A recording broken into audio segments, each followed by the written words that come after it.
Hi friends, welcome back. आज मैं poetry section का चैप्टर नंबर 6 द सोल्जर का line by line explanation Hindi में बताऊंगा। And I am sorry for the delay with this video. Now I will try my best to upload new video regularly and before the exam I will try to finish all chapters of your books including question and answers. तो चलिए इस video को शुरू करते हैं। इस video को शुरू करने से पहले अगर अभी तक आपने मेरे चैनल को सब्सक्राइब नहीं किया है तो प्लीज मेरे चैनल को सब्सक्राइब कर लीजिए, ताकि आगे मैं जब भी कोई वीडियो लेके आऊंगा तो उसका नोटिफिकेशन आप लोगों को मिल जाएगा। आप मुझे फेसबुक, ट्विटर और इंस्टाग्राम पे भी फॉलो कर सकते हैं। Rupert Brooke was born in well to do academic family. Rupert Brooke का जन्म एक संपन्न शैक्षणिक परिवार में हुआ था। His father was a house master at Rugby school where Rupert was educated before going to King's College, Cambridge. King's College, Cambridge में जाने से पहले रूपर्ट की जो शिक्षा हुई थी उस स्कूल में हुई थी जहां पे उनके पिता हाउस मास्टर थे। तो रग्बी स्कूल था जहां पे उसके पिता हाउस मास्टर थे। हाउस मास्टर मीन्स होता है वार्डन। जो क्लास में टीचर होता है वो नहीं, वो जहां पे हॉस्टल्स होते हैं तो हॉस्टल्स में जो टीचर होते हैं बच्चों का देखने के लिए, रग्बी स्कूल में उनके पिता हाउस मास्टर थे। W.B. Yeats, the famous poet, describes him as the handsome young man in the England. W.B. Yeats प्रसिद्ध कवि थे। वो पोएट को इंग्लैंड के सबसे सुंदर युवक के रूप में वर्णित करते थे। He assumed a symbolic role that eventually turned into the myth of a young and beautiful fallen warrior. उन्होंने एक प्रतीकात्मक भूमिका निभाई। सिंबॉलिक मीन्स होता है प्रतीकात्मक। तो उन्होंने एक प्रतीकात्मक भूमिका निभाई जो अंततः एक युवा और सुंदर गिरे हुए योद्धा के मिथक में बदल गई। He died of septicemia on April 23, 1915 of the island of Lemnos in the Aegean on his way to a battle at Gallipoli। 23 अप्रैल 1915 को सेप्टिसीमिया से उनकी मृत्यु हो गई। कब हुई उनकी मृत्यु? जब वो गैवीपोली में लड़ाई के लिए जा रहे थे तो रास्ते में ही एजियन में लेमनस द्वीप से दूर सेप्टिसीमिया से उनकी मृत्यु हो गई। तो जब वो युद्ध के लिए जा रहे थे तो रास्ते में उनको सेप्टिसीमिया हो गई। शायद मुझे जहां तक पता है ये कुछ कीड़े वगैरह के काटने की वजह से खून में कुछ प्रॉब्लम हो जाती है, उसके से ये बीमारी होती है, तो सेप्टिसीमिया से उनकी मृत्यु हो गई। Brooke is remembered as a war poet who inspired patriotism in the early phase of first world war. Brooke को युद्ध कवि के रूप में याद किया जाता है जिन्होंने प्रथम विश्व युद्ध के शुरुआती चरण में देशभक्ति को प्रेरित किया। तो अब देखिए ये क्या करते थे, एक्चुअली ये सोल्जर थे लेकिन इन्हें कविता भी लिखने का शौक था।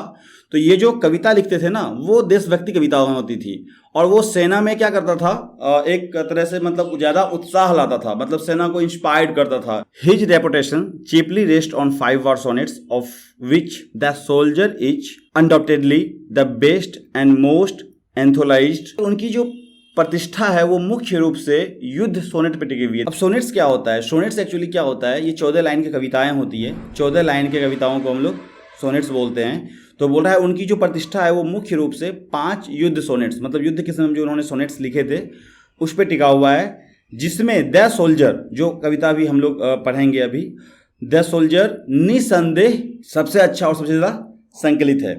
तो ये आपका पोएट का इंट्रोडक्टरी पार्ट था। अब हम लोग लाइन बाय लाइन एक्सप्लेनेशन देखेंगे पोएम का हिंदी में। उससे पहले अगर आपने मेरे चैनल को सब्सक्राइब नहीं किया है तो प्लीज आप मेरे चैनल को सब्सक्राइब कर लीजिए, क्योंकि आने वाले समय में मैं आप लोगों को सारे चैप्टर्स का line by line explanation Hindi में, फिर उसका shimmery, objective question, short answer question answer और लॉन्ग आंसर क्वेश्चन आंसर ये करवाऊंगा। और इसके बाद मैं आप लोगों के साथ में ग्रामर भी डिस्कस करूंगा।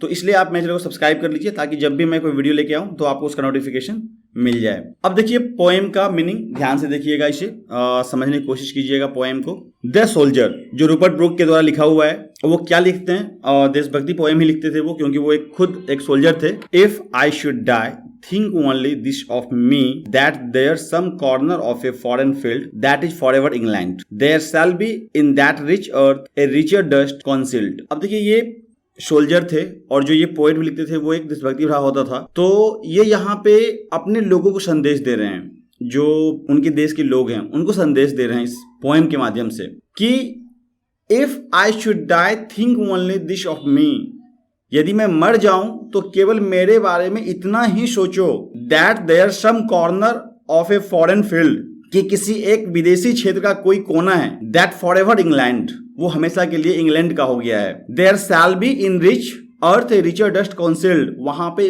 उस समृद्ध धरती में एक समृद्ध धूल छिप गई, दफन हो गई। मतलब इनका ये कहना है कि अगर मैं युद्ध में लड़ते लड़ते मर जाऊंगा तो आप लोग यह समझना केवल कि वह विदेशी क्षेत्र का कोई कोना है जो हमेशा के लिए इंग्लैंड का हो गया। क्यों? क्योंकि वहां पे एक समृद्ध धूल, यहां पे देखिए धूल का मतलब शरीर है, मतलब वो अपने शरीर से कह रहा है कि वहां पे एक समृद्ध शरीर क्या हो गया, दफन हो गया। मीन्स उनका ये कहना है कि जिस जमीन में हमारा शरीर दफन होगा, आप वो समझ लेना कि वो जो जमीन का कोना है जहां पे हमारा शरीर दफन हुआ है वो किसका हो गया, वो इंग्लैंड का हो गया। अब इसी चीज को एक्सप्लेन करते हैं आगे पोएट कि वो क्यों बोल रहे हैं कि जो वो धरती है वो इंग्लैंड का कैसे हो जाएगा। A dust whom England bore shaped made aware gave once her flowers to love her way to roam a body of England breathing English air washed by rivers blessed by the sun of home. अब देखिए यहाँ पे बोल रहे हैं अपने बारे में, अपने शरीर के बारे में। ए डस्ट whom इंग्लैंड बोर, एक ऐसा शरीर जिसे इंग्लैंड ने पैदा किया, शेप्ड आकार दिया, मेड अवेयर जागरूक किया, gave once her flowers to love अपना फूल दिया प्यार करने के लिए, हर वे टू रोम और उसे अपना रास्ता दिया चलने के लिए, और जिसने उसे चलना सिखाया। कि जो हमारा शरीर है जो कि इंग्लैंड में पैदा हुआ है उसे इंग्लैंड ने ही बनाया है और उसे प्यार किया और उसे बड़ा किया और उसे चलना सिखाया है। ए body of England breathing English air, और मेरा शरीर है वो इंग्लैंड का एक शरीर है जो अंग्रेजी हवा में सांस ले रहा है। जैसे हम लोग भारतीय हैं, हम लोग इंडियन हैं, तो हम लोग यहाँ पे इंडिया में सांस ले रहे हैं, तो वैसे वो बोल रहा है कि इंग्लैंड का एक शरीर जो कि अंग्रेजी हवा में सांस ले रहा है। Washed by the reverse blessed by the sun of home, जो कि इंग्लैंड की नदियों में नहाया है, जिसे इंग्लैंड के सूरज ने आशीर्वाद दिया है। वो अपने बारे में बता रहे हैं कि मैं इंग्लैंड में जन्म लिया हूँ, मतलब कोई भी सेना, वो इंग्लैंड में जन्म लिया है और वहाँ उसे पाला है, जागरूक किया है, और मैं सब दिन इंग्लैंड में रह के क्या कहता हूँ, सांस लिया हूँ, मैंने यहाँ की नदियों में नहाया है और मैंने यहाँ के सूर्य से आशीर्वाद लिया है। तो मतलब वो पूरा एक तरह से दिखा रहे हैं कि जो मेरे अंदर है वो क्या है, वो इंग्लैंड है, मतलब मैं एक इंग्लैंड हूँ।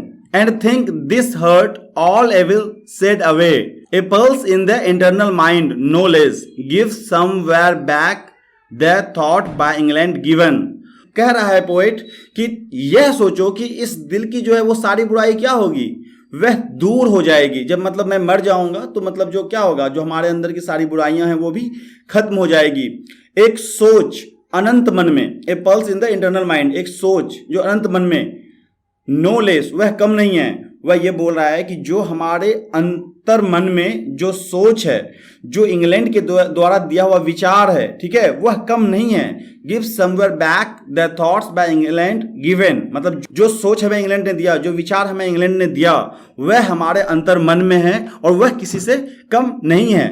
और अगर मैं मरूंगा तो क्या होगा, सिर्फ और सिर्फ हमारी बुराई दूर होगी, इस दिल की बुराई दूर होगी। Her sights and songs dreams happy as her day and laughter learned of friends and gentleness in hearts at peace under an English heaven। अब बोल रहा है जब मैं दफन हूंगा, ठीक है, क्या होगा, हमारे साथ में क्या कहते हैं उसकी जगह और आवाजें, मतलब जो इंग्लैंड में उन्होंने जगह देखे थे और उसकी आवाजें, और उसके दिन के रूप में खुशी के सपने, और जो सपने वो इंग्लैंड में देखा करता था, वो हंसी जो दोस्तों से सीखा, और नम्रता, और जो नम्रता हमने मिला हमारे समाज से, जो हमें नम्रता मिला। इन हर्ट्स एट पीस, दिलों में शांति से, अंडर द इंग्लिश हेवन, एक अंग्रेजी स्वर्ग के नीचे। अब मैं फिर से इस पोएम को आपको एक बार रिकॉल कर रहा हूँ, समराइज कर दे रहा हूँ, जिससे आपको पोएम और अच्छे से समझ में आ जाएगा। कि कवि ये कहते हैं कि अगर मैं युद्ध में लड़ते लड़ते मर जाऊंगा तो केवल ये सोचना कि जो यह मेरा शरीर है जहाँ भी दफन होगा वह हमेशा इंग्लैंड का हो जाएगा। वो क्यों इंग्लैंड का हो जाएगा? क्योंकि यह शरीर जो है इंग्लैंड ने पैदा किया है, उसे इंग्लैंड ने जागरूक किया है, और यह शरीर इंग्लैंड में ही सांस लेके पला बढ़ा है, वहाँ की नदियों से नहाया है, वहाँ के धूप से आशीर्वाद लिया है, और जो विचार हैं, जो हमने इस समाज से विचार सीखे हैं, जो भी विचार हमें मिला है, ठीक है, और जो कुछ भी हमने दोस्तों से सीखा है, जो भी हमारे सपने हैं, वो सब क्या है, वो इंग्लैंड से रिलेटेड है। और जब यह एक शरीर किसी विदेशी धरती के कोने में दफन हो जाएगा तो एक तरह से क्या होगा, उतना हिस्सा जो है वह सदा के लिए इंग्लैंड का हो जाएगा। क्यों? क्योंकि उसके नीचे जो शरीर दफन हो रहा है उसमें हर जगह सिर्फ और सिर्फ इंग्लैंड ही इंग्लैंड है, इसलिए वह धरती का कोना इंग्लैंड का हो जाएगा। तो इस तरह से यह एक देशभक्ति पोएम था जिसे पोएट ने लिखा है अपने सेना को प्रोत्साहन देने के लिए और अपने जो देश की उनके देश के जो लोग थे फर्स्ट वर्ल्ड वार के समय उनको मतलब उनको मैसेज देने के लिए उन्होंने ये पोएम लिखा था। उम्मीद करता हूं कि आपको इस पोएम का मीनिंग समझ में आया, और अगर इस पोएम का मीनिंग आपको समझ में आया तो प्लीज़ आप मेरे चैनल को सब्सक्राइब कीजिए, क्योंकि आगे आने वाले समय में इसी तरह से को बुक्स के हर एक चैप्टर का line by line explanation Hindi में मिलेगा, और इसके अलावा और ग्रामर के भी वीडियो आने वाले समय में इस चैनल पे अपलोड करूंगा। तो मिलता हूं मैं अगले वीडियो में। धन्यवाद जो आपने मेरे इस वीडियो को देखा।